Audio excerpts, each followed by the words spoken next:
Well,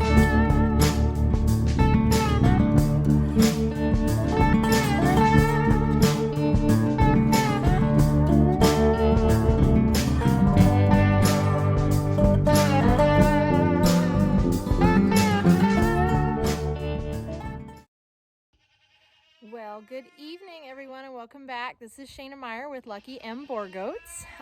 Today we will be setting up the kidding shed. This is probably one of my least favorite activities, just because the pens that we use are definitely not meant to be put together and taken apart multiple times, and so it's a little bit of a jaunt, but once we get it done, this year we'll only be taking them apart.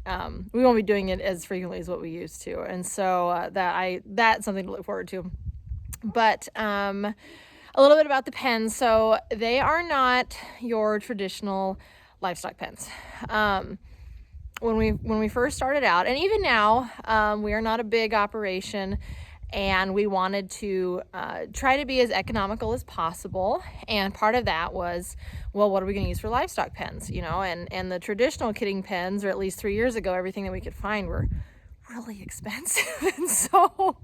And they were just, and at the time we didn't know, really where we were going or how we were going to do this. And so I don't even know how I stumbled across dog kennel panels at Menards, and I think a 5 foot by 5 foot pen was like $160 at the time, and so we opted for those. And they have withheld 3 years of kidding. They're very durable, surprisingly. And if you've ever owned Boer goats, they can do some damage when they want to. And so it was actually a really good purchase. Now, they're not perfect. They're not my favorite. As I said, and as I'll point out here in a little bit, how they go together, they're definitely not as easy as the traditional livestock pens that just have the droppable bars in them. That's not how these work. It's a pain in the butt. But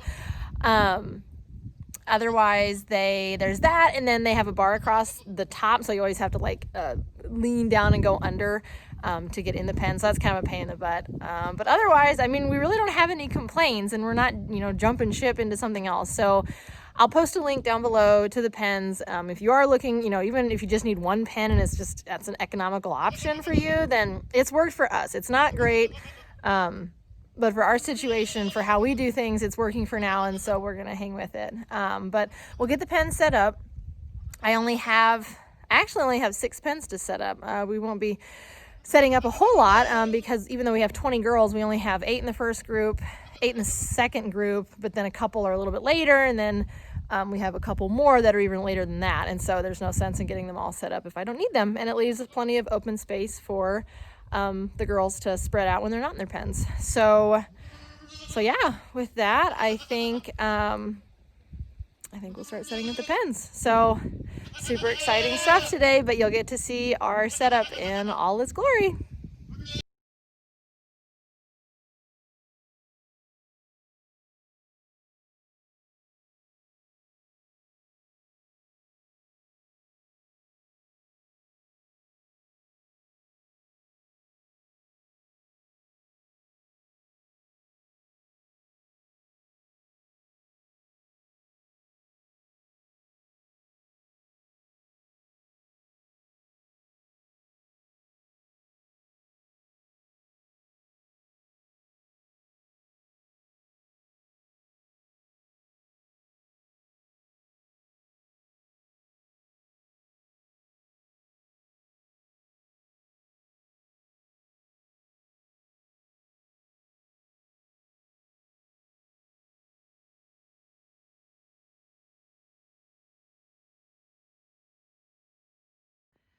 And voila, I give you our kidding setup, or at least this year. Not as many as what we normally have, but there's 8 stalls here. Normally we have 12 in a group, or that's what we try for, but we sold down and really focused on bringing in some quality girls this year. This is what I have to deal with. Number 3, stop it. Why are you being so naughty? Go do something else.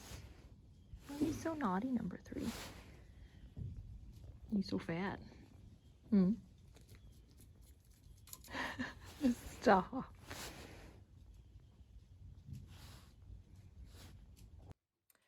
So now that I have the pen set up, I think I'm gonna go ahead and bring in the water buckets and get those hooked up. And then will you stop? Ridiculous. I'll get the water bucket set up and bring in the feed, the blue leg buckets, their feed pans. And then we also I'll have to show you. So I think this year we're gonna try something different. Normally we use just the farm store heat lamps, and they're really chintzy, and I've never really been a fan of using them.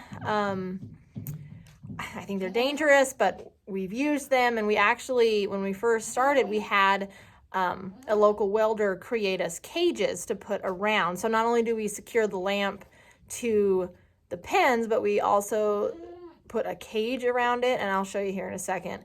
But we had those made, and then so the welder made them, and then my husband put a horse fence. He snipped horse fence and put another like protective layer around it just to keep them, because goats are inevitably curious and they're naughty and they fight and all the things that goats do. So I'll show you those. I may bring the cages over, but I don't know if we're going to use heat lamps this year. The shed stays pretty nice. But I'm thinking there's something on, there's a type of lamp on Premier One, I think it's Premier One, on their website, and they're carbon fiber heaters. And they hang, and they don't provide direct heat, but they heat the space. And they're supposed to heat a pretty reasonable space. And you're supposed to hang them above, high, like 5 feet. And so I'm really thinking about getting some of those instead. But if we don't go that route, or maybe even if we do go that route, I think what we may do is the Prima heat lamps. You guys are so naughty. The Prima heat lamps through Premier One that are much more durable. They're not as cheaply made, come really well reviewed, and you can put a more durable bulb in them as well. And so we're thinking we may try that, just one or the other, maybe both, to put inside the cage to just that added level of protection, just because we don't want anything bad to happen to the animals, to our farm, anything. So we may try those. But yeah, so I will, for the most part, start getting things kind of tucked away in here.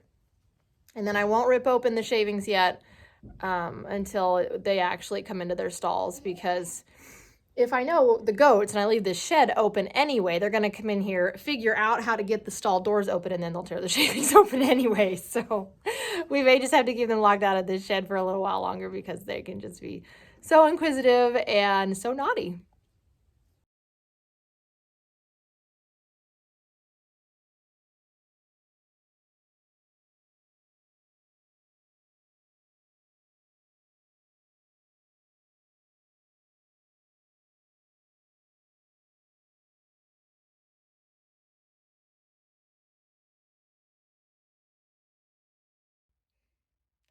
Okay, so we got everything, or I shouldn't say that's a partial lie. We got all of the shavings in each stall. I got all the hay baskets in. The water buckets, I brought them down, but I'm going to have to soap and rinse them all out because they've sat and they're just, I don't know, they can be better. But then I did not bring, and I forgot to pack them, I guess, because I'm not really sure if I'm going to use them this year or not. But this, can you see it? This is the cage. This is the cage. Now, I'm definitely not for a second going to try and convince anybody that this somehow makes heat lamps invincible, because it doesn't. And maybe it doesn't help. I mean, it has for us. It keeps them away from them. Maybe we've just gotten lucky, which is probably more so than anything. But how we had them designed was to hook in. Do you see how that works? We had them designed to hook into the panel, and then what we do is we zip tie at different points, and so it's secured to the pen, and then when the heat lamp is dropped down in, we zip tie the heat lamp to the pen as well. And so it's meant to just keep everything stable and where it's supposed to be.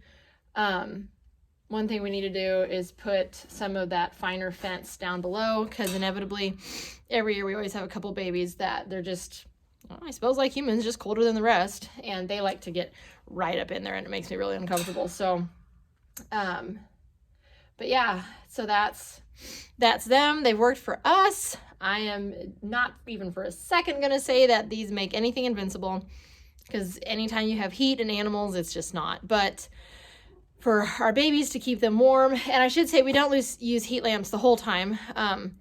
When they're first born, we use them, and then as they get older, we take all the heat lamps out. We make a crete pen for them to, you know, learn and get used to grain, and then we'll put 1 or 2 lamps in and we'll secure them. And the babies, it's always worried me more that the does are going to mess with the lamps than the babies. The babies are never really super interested in them. But anyway, that's it for today.